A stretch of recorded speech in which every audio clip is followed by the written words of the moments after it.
Buenas tardes a todas y todos. Con esta sesión inauguramos el grupo de trabajo número 62 de la jornada Washington Benavides de la Facultad de Humanidades y Ciencias de la Educación. Esta es, ¿qué versión de la jornada es? Yo no me acuerdo. Séptima, la séptima versión que hacemos aquí. Bueno, y por primera vez, es un honor para nosotros, el Instituto de Ciencias Antropológicas, el Departamento de Antropología Social, decidió abrir un espacio. Cuando digo que decidió, es, digamos, una reflexión política, sociocultural, geopolítica, en torno a la temática memorias afroindígenas, narrativas, resistencias y producciones identitarias de las singularidades culturales en los estados nacionales latinoamericanos. Esto implica toda una revisión, digamos, no únicamente de la antropología, sino de las ciencias sociales en general, del pensamiento académico sobre la temática de las memorias afros y las memorias indígenas. El hecho, bueno, ustedes están en una facultad que lamentablemente muchos intelectuales todavía piensan que no hay indígenas en Uruguay.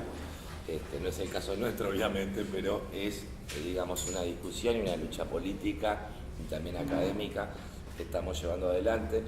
La idea nuestra justamente no era generar un espacio que fuese únicamente sobre las temáticas, sobre las memorias afroindígenas, sino invitar también a las organizaciones sociales, a los investigadores que desarrollan o vienen desarrollando investigaciones en profundidad, aunque no estén en un marco académico, es decir, permitir que las diferentes voces que han estado silenciadas o soterradas tengan un espacio para discutir, para intercambiar, para reflexionar y también para pensar políticamente este tema, ¿no? Hay un pequeño textito antes de introducirnos a los expositores que escribimos para este GT que lo quiero leer. Dice lo siguiente: los estados nacionales, o bien sus versiones triunfantes, las que conocemos, nos hicieron creer, esto siempre fue una cuestión de fe, en la predestinación de sus nacimientos, en sus génesis inevitables, en sus naturalezas singulares y monocordes. La imposible coherencia de los estados nacionales ha sabido mantenerse únicamente por medio de la violencia, el silenciamiento, la negación y la más contemporánea domesticación de las heterogeneidades externas e internas que los conforman. Las memorias afro e indígenas, memorias soterradas de los márgenes, también han sabido tenazmente resistir, perdurar y reinventarse una y otra vez en medio de los delirios tanáticos de la caucásica menocine y la devastación inherente a la gestación y temporalidad de los muy blancos estados nacionales latinoamericanos.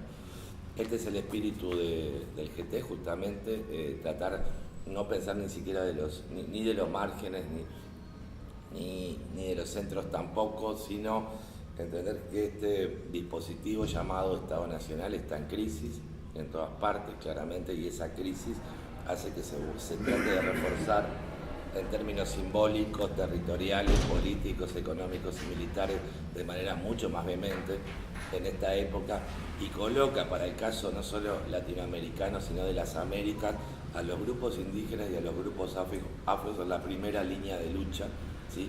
En relación sobre todo a la intervención de los diferentes capitales globalizados que están devastando las diferentes comunidades en diferentes países, no solo de América Latina, sino también de Estados Unidos y en parte Canadá. Así que, digamos, es una situación, digamos, lamentablemente bastante compartida, esta situación de opresión y también todas las modalidades de resistencia que se están dando en este momento. Yo quiero llamar la atención, antes de darle la palabra a los expositores, quiero llamar la atención de una situación específica, que es la de nuestros hermanos brasileños, ¿sí? Que en este momento, después de iniciada la era Temer, volvió de nuevo a a establecerse como una cuestión rutinaria la matanza de indígenas brasileños, de nuevo se vuelven a violentar las tierras ya demarcadas y todo proyecto de demarcación de tierras a futuro quedó absolutamente anulado. Yo creo que es un momento que requiere de nuestra solidaridad de manera mucho más vehemente e intensa, o reforzar la que estamos llevando adelante hasta ahora. Muchas gracias a los coordinadores del TGT. Lo que voy a presentar tiene que ver con textos del siglo XIX,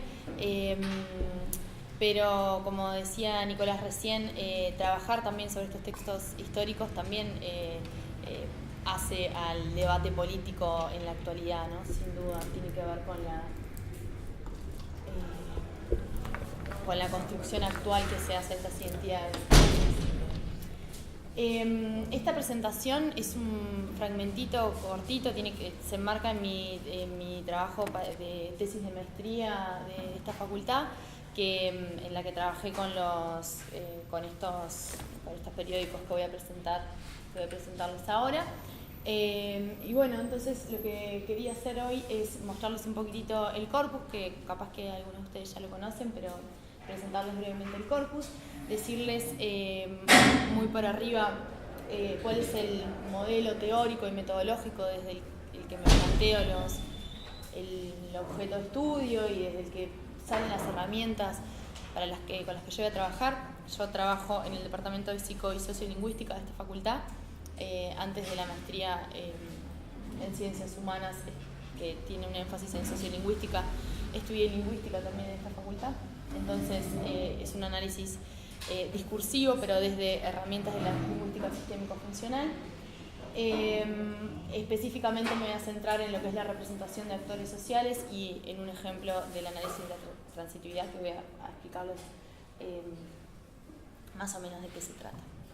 Y bueno, algunos ejemplos, algunas conclusiones que pude sacar a partir de ahí.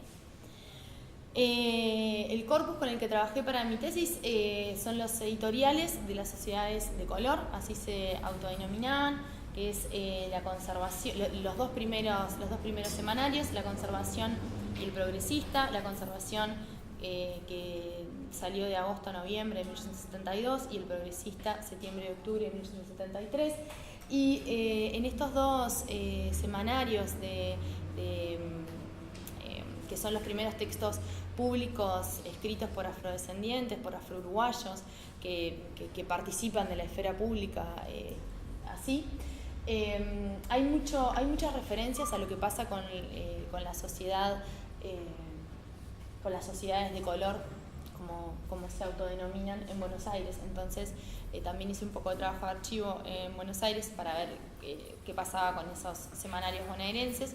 Después al final solamente analicé uno del Unionista, pero quería ver un poco cómo se daba ese diálogo y qué tipo de publicaciones eran las que aparecían en Buenos Aires. Y trabajé, como les estaba diciendo recién, con los editoriales, porque lo que quería buscar era específicamente cuáles eran los reclamos o cuál era el posicionamiento del colectivo afrouruguayo en esos primeros textos públicos que escriben y que se difunden. Para buscar eso, los editoriales es esa parte del semanario donde aparecen los textos donde se observa más explícitamente la posición del emisor, y eso era lo que yo quería investigar. El marco teórico metodológico del que parte esta investigación es del análisis crítico del discurso y la lingüística sistémico-funcional.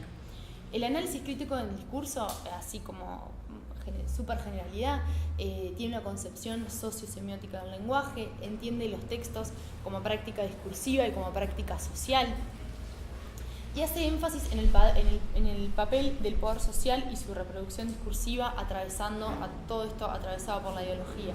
Es una como subdisciplina que lo que busca es investigar específicamente asuntos en los que haya una problemática social. Trata de aportar algo a la problemática social desde esta idea de los textos como práctica discursiva y como práctica social. Y la lingüística sistémico-funcional entiende el lenguaje como un significado potencial que se hace efectivo cuando los hablantes producen sus discursos, y de ahí el marco para la conceptualización de lo que es una estrategia discursiva.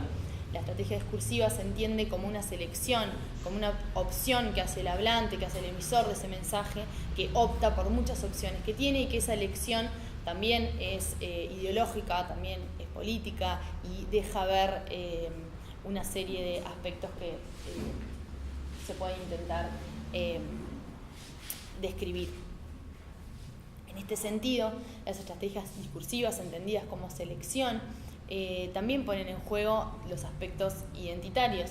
Entonces, la identidad la entiendo, para hacer este análisis, como una construcción discursiva que se entiende en relación con los otros, y por eso la identidad es relacional, y que se entiende en el marco de un producto, como un producto histórico. Entender la identidad como relacional, como que se construye en relación con los otros, es uno de los aspectos centrales en las estrategias discursivas, o en los aspectos lingüísticos que traté de investigar y que voy a tratar de mostrarles.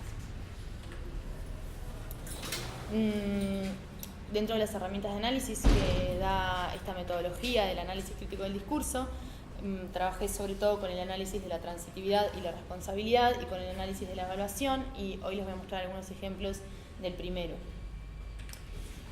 Este análisis de transitividad y responsabilidad lo que busca es tratar de identificar procesos, eventos, y asignar de alguna manera la agencia o la responsabilidad de esos eventos a través de opciones gramaticales, sintáctico-gramaticales.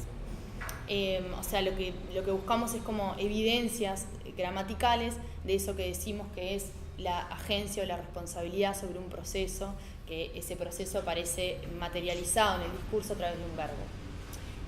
Para eso lo que busqué fue la identificación de verbos que designan procesos materiales y los participantes que están relacionados a esos procesos. Lo que busqué fue identificar verbos que designan procesos materiales. Los procesos materiales son los que tienen una correlación en el mundo material, ¿no? Entonces, maltratar tiene una correlación en el mundo material. Pensar o sentir o creer, no. Entonces, yo me centré en la búsqueda de esos procesos que designan, esos verbos que designan procesos materiales, y tratar de identificar cuáles son los participantes que aparecen en relación a esos verbos y cómo aparecen, si aparecen como agentes, si aparecen como beneficiarios, si aparecen como sujetos gramaticales. La diferencia ahí es si aparece como un sujeto gramatical o como un agente semántico. No es lo mismo si coinciden el papel semántico y el papel sintáctico que si no coinciden. Todo eso se analiza para tratar de ver cómo se asume la responsabilidad sobre esas acciones, si se asume de manera más explícita, más marcada o menos marcada. Bueno, y a raíz de esos verbos, ¿cuáles son los actores sociales que están implicados en esos procesos? Esto me dio como resultado, hacer este análisis me dio como resultado que la mayoría de los verbos que aparecen en estos textos son verbos que se refieren a procesos mentales, como pensar y creer, y no materiales, que eran en los que yo me quería centrar. Bueno, eso puede tener que ver tiene que ver directamente con el tipo de acción que se entiende, o que se entiende que hace un grupo social, y los que no, y las acciones concretas que no hacen, y por eso se piensa o se cree, pero no se explicita directamente lo que se hace. Y eso como en la mayoría, pero cuando sí pude trabajar con esos verbos que hacen referencia a procesos materiales, la agentividad siempre estaba marcada en el pronombre, o la mayoría de las veces siempre estaba marcada en el pronombre de primera persona del plural, en posición de sujeto o agente. Estoy hablando de nosotros. Entonces, cuando el emisor de este mensaje se hace cargo o plantea un proceso que tiene una acción en el mundo material, siempre aparece como un sujeto agente que hace, y que hace a través de ese pronombre de primera persona del plural, que es nosotros, o a veces en la desinencia verbal. Después también observé como patrón el uso de construcciones impersonales y pasivas. Ese es un ejemplo que en realidad sin el contexto se puede interpretar mal, pero es como si dijera al hombre de color se miraba con desprecio. No es que el hombre de color se miraba con desprecio a sí mismo, sino que era mirado con desprecio. Ese es de esos ejemplos contributos. Bueno, y en eso que les decía hace un ratito de entender la identidad como relacional, lo que traté de buscar era cómo se autodefinía la comunidad que estaba escribiendo, cómo definía a los demás, qué actores aparecían representados. Los actores sociales que aparecen representados en estos textos básicamente son tres. Es la comunidad que escribe, que se autodefine como sociedad de color, la sociedad blanca, que se define como sociedad blanca, y otros hombres de color, que es el tercer actor social que participa como en referencia a las otras personas que podrían ser parte de la comunidad, pero que no comulgan con los ideales que aparecen en estos textos. Entonces aparecen como otros hombres de color.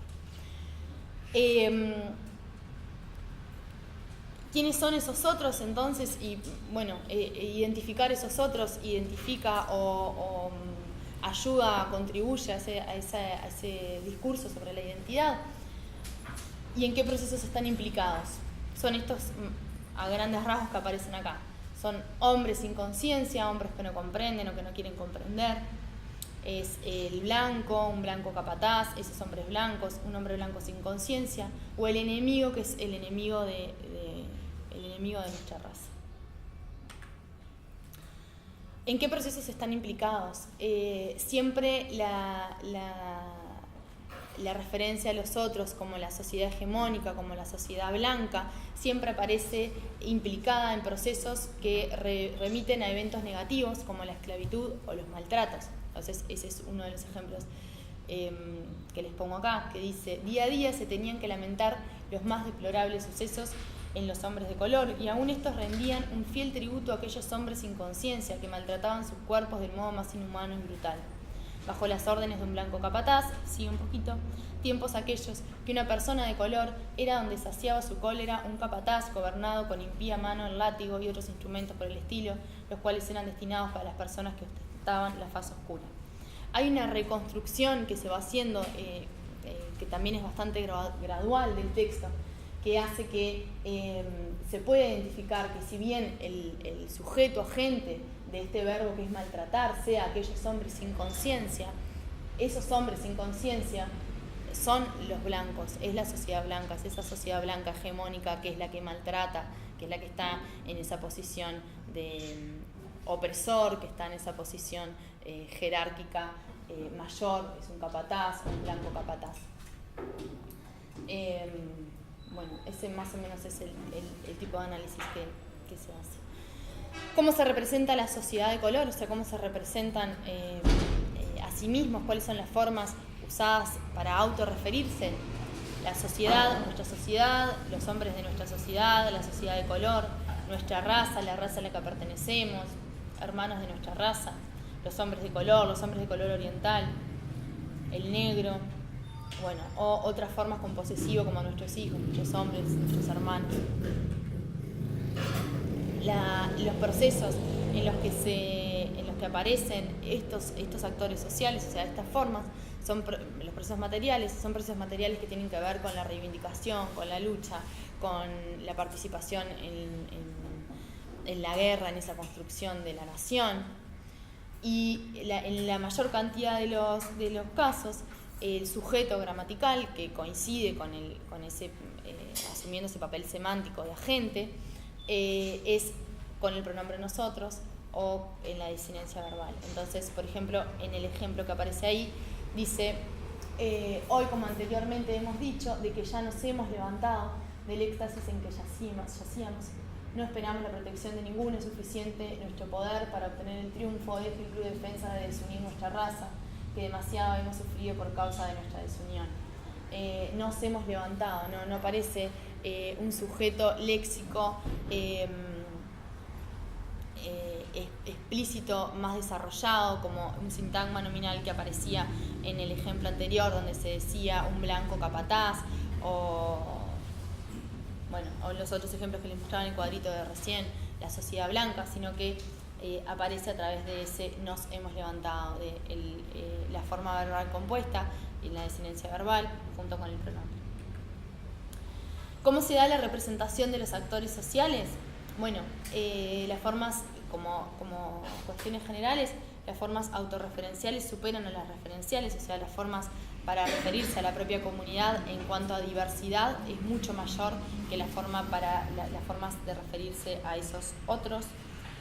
Hay 25 formas distintas frente a 12, bueno, en el modo de referirse a los ancestros, la cantidad de formas autorreferenciadas que están antecedidas por el posesivo, como nuestra raza, nuestros ancestros, nuestra sociedad, que no hay referencias específicas a las mujeres, y eso, bueno, tiene como bastante que ver con el discurso también hegemónico de la época y con el papel de la mujer en la época, aunque en estos mismos semanarios hay una sección. Todo esto es estudiando específicamente los editoriales, pero estos diarios también tienen una sección destinada al bello sexo, donde en realidad ahí lo que circulan son textos literarios y ahí hay otros posicionamientos de las mujeres. No en los editoriales donde se hace una reivindicación política, ahí no aparece la referencia a las mujeres. Bueno, y lo otro que vi es que hay alternancia de formas autorreferenciales, a diferencia de los estudios brasileños, que hay muchísimos trabajos sobre la prensa negra en Brasil y tienen este factor común de que demuestran la predominancia de las formas nucleadas por raza en los textos de épocas similares, y no es lo que yo encontré acá. Bueno, volviendo a lo que les decía al principio, tratando de entender la identidad como construcción discursiva, como relacional y como un producto histórico, lo que pude ver en estos textos es que no se usa una variedad de español diferente a la variedad de español estándar rioplatense de ese momento. Tampoco se usa un registro distinto del que se usaba en otros textos similares que no fueran escritos por nuestra comunidad. Sirio, para los estudios que hace en Buenos Aires, sí observa que es una escritura, él entiende que es una escritura coloquial. Yo no lo entendí así ni cuando leí los textos bonaerenses, ni cuando leí estos. Entiendo que hay una intención clara puesta en que el texto sea lo más similar posible a los textos de mayor difusión o más masivos o de la sociedad hegemónica. Bueno, como les decía, miré lo que tiene que ver con los actores sociales, y ver cómo se representan los actores es en sí mismo algo que construye identidad o da cuenta de una construcción de una identidad. Y también a qué procesos verbales se asocian esos actores. Si se trata de procesos verbales que son evaluados de forma positiva, como la lucha, la reivindicación, el posicionamiento, o a procesos verbales que están evaluados de forma negativa, como es la esclavitud, los maltratos, o el no cumplimiento con determinadas reglas o leyes o con la Constitución, que también aparece así marcado en los textos. Ya. Termino. Hasta ahí llegué.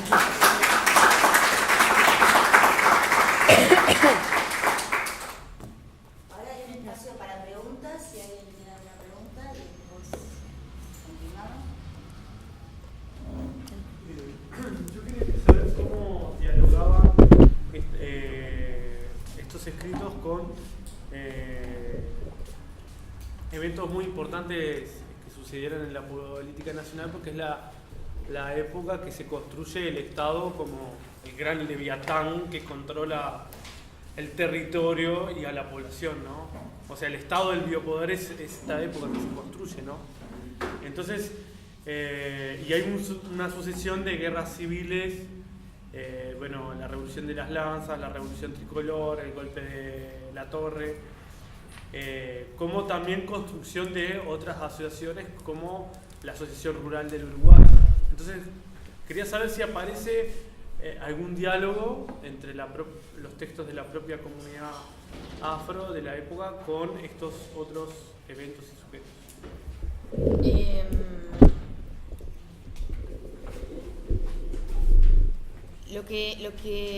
Está inmerso en todo eso, ¿no? O sea, lo que se busca reivindicar explícitamente es el rol y el papel como ciudadanos.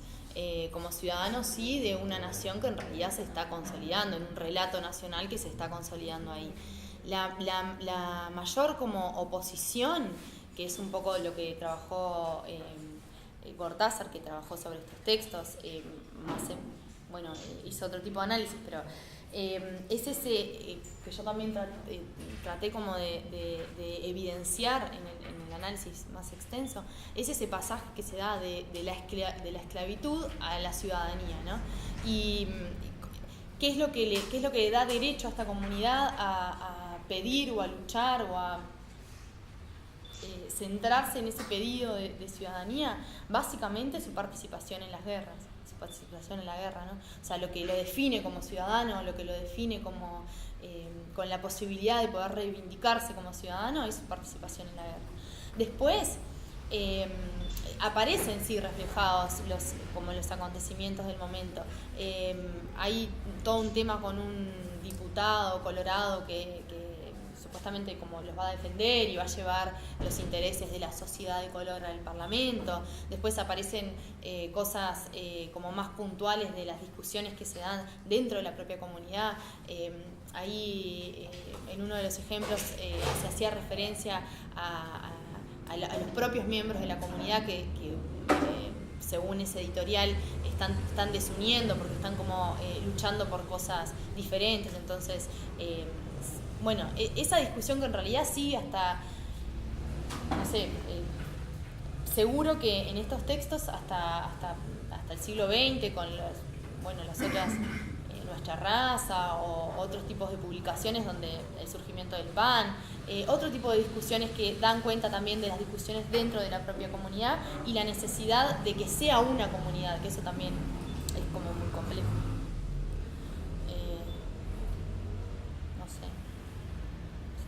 Te contesté más o menos. Es interesante eso de que es un poco incluso hasta ciertas continuidades con lo que simbolizó la guerra de independencia, que es ser libre o ser ciudadano a partir de ir a pelear, estar en una montonera o estar en el ejército central. Eso es lo que, o sea, hay como una continuidad como de eso, que es también hay un constructo que hace el Estado, ¿no? Yo garantizo derechos a partir de que vos... Y en relación a eso también es interesante que no lo dije acá, pero que cuando los fenómenos, haciendo este análisis estrictamente lingüístico, ¿no? Donde lo que trato es como de buscar esas evidencias, cuando los fenómenos o los procesos a los que se está refiriendo son procesos anteriores, como toda la referencia a la esclavitud, a esos maltratos en el periodo de la esclavitud, siempre el actor social representado es la sociedad blanca. Cuando los reclamos son hacia el gobierno actual en el momento de la enunciación, los reclamos son hacia el gobierno o hacia un actor político, ¿no? Eso también es interesante porque da cuenta de una discusión y de un espacio político en el que están tratando de, si bien reivindicar, dialogar, que eso es una estrategia discursiva. Cierra demasiado la discusión reivindicarla a la sociedad blanca en el presente, que no se están cumpliendo las normas o las leyes impuestas por la Constitución. Sin embargo, cuando se hace referencia a procesos del pasado vinculados con la esclavitud, sí se puede decir o sí se le puede atribuir la responsabilidad a la sociedad blanca en general.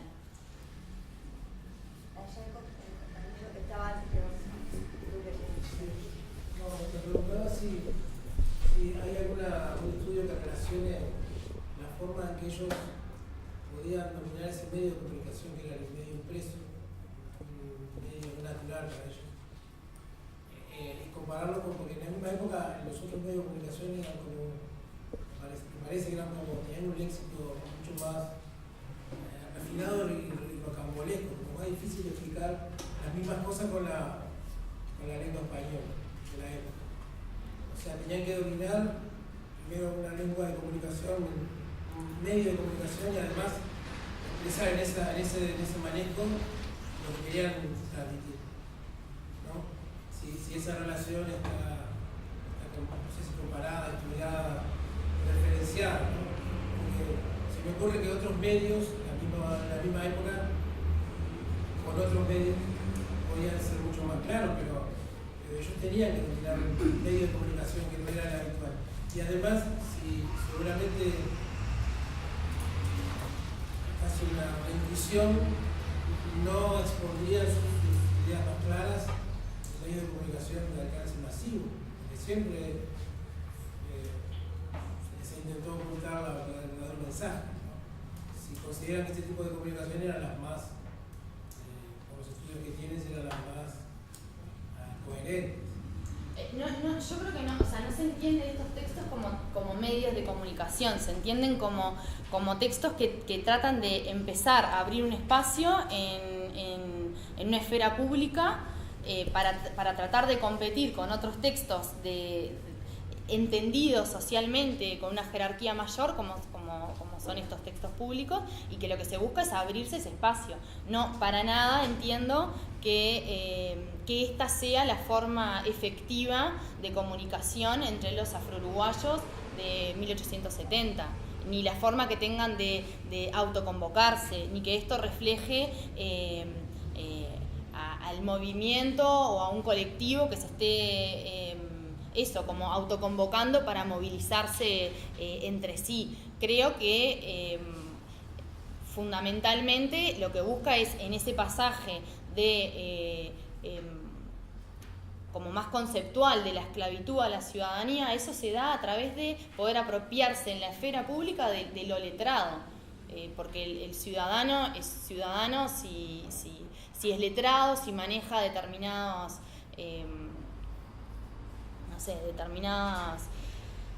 especificidades de la sociedad dominante.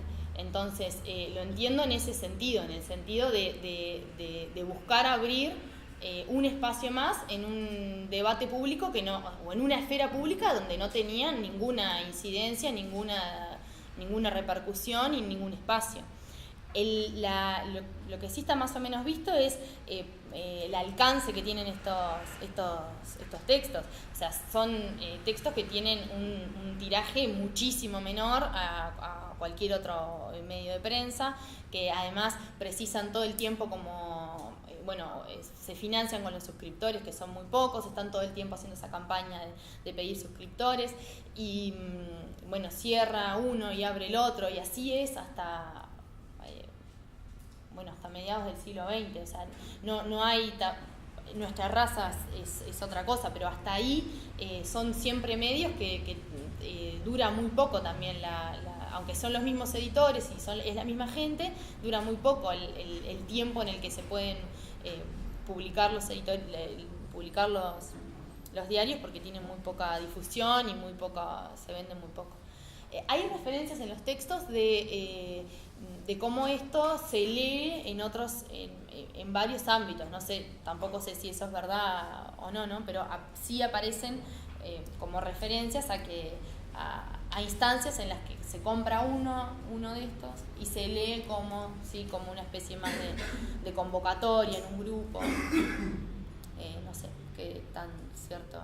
¿Sabés que yo me permití? Perdona, que vamos por orden. Tú estás hablando de un proceso de la esclavitud a la ciudadanía. En este momento que estás haciendo la investigación, o sea, hay una sociedad dominante, un grupo humano que es el blanco, y hay un grupo político también que es el dominante, que es el Colorado, el Partido Colorado.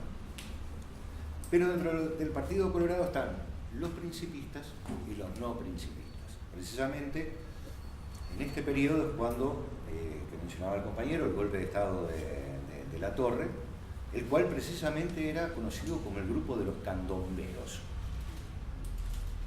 O sea, esta incidencia del golpe de Estado dado por este grupo no principista, sino de candomberos del Partido Colorado, en tu pesquisa, ¿pudiste ver de que hubiera ayudado en algo?